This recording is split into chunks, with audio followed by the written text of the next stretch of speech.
The message arrived at 11:47 p.m., lighting up her phone in the dark like a small, intrusive confession. Lina almost ignored it. Another late-night email from work, she assumed, but then she saw the sender's name and her breath caught in her throat. Adrian Hale, CEO, the man whose presence could still a room, whose approval could make careers bloom or wither.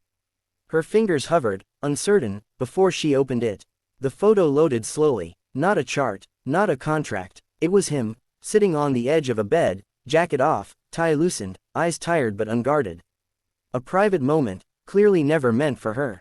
The kind of image you only send to someone you trust completely. Lina felt heat rush to her face, then something else, an ache of empathy she hadn't expected. Before she could stop herself, she whispered, "Oh no," into the quiet room. For a few seconds, she considered deleting it and pretending it never happened.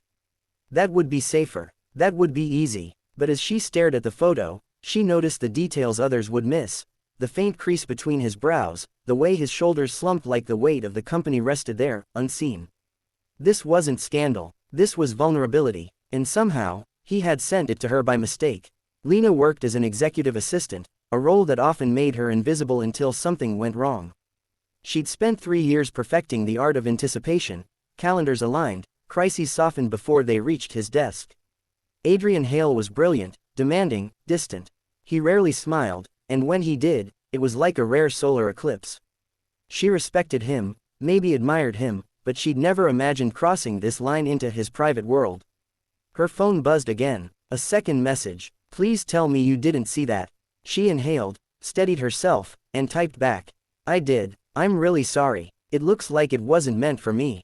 3 dots appeared, disappeared, appeared again. Minutes stretched. Lina sat up, heart pounding, not with fear of trouble, but with the strange responsibility of holding someone else's mistake. When his reply finally came, it was short. "I don't usually make mistakes." She smiled, softly. Everyone does, especially when they're human. There was a pause long enough for her to worry she'd overstepped. Then another message arrived. "Can we talk tomorrow, in person?" The next morning, the office hummed with its usual rhythm, but something had shifted.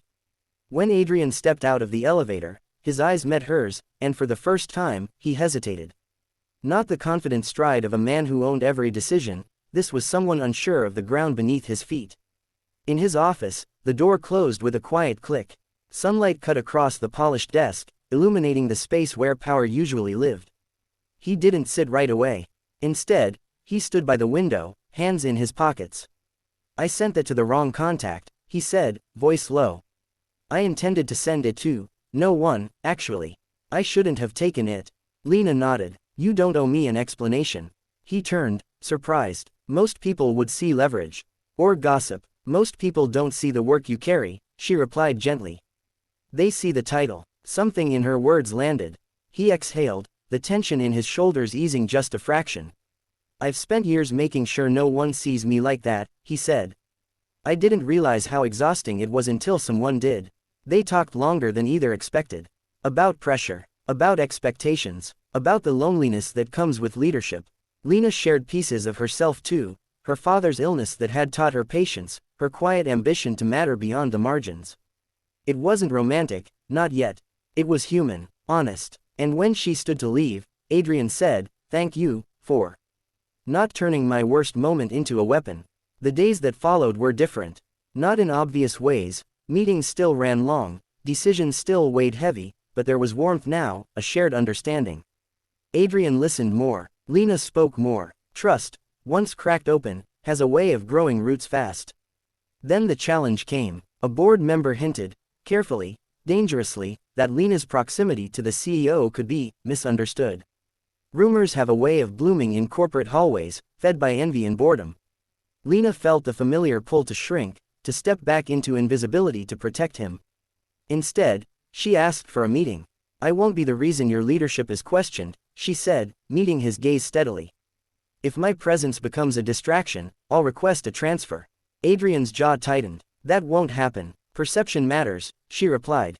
"And so does integrity." He was silent for a long moment, then nodded. "You're right, and I won't let you carry this alone." At the next board meeting, Adrian addressed it head-on. He spoke about professionalism, about respect, about the cost of reducing people to rumors. He defended Lina without naming the photo, without exposing the mistake, his or hers. The room shifted. Power, when used to protect rather than dominate, has a different sound. Weeks later, after the dust settled, they found themselves in the quiet of the office after hours. The city glowed outside, restless and alive. Adrian held up his phone, smiling wryly. I deleted the photo, he said. But I kept the lesson. Lina laughed. Which was? That strength doesn't disappear when you're seen, he said.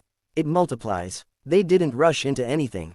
They didn't need to. What grew between them was built on something sturdier than attraction, a shared moment of grace, a choice to respond with kindness instead of fear. Sometimes, life hands you a mistake wrapped like a secret.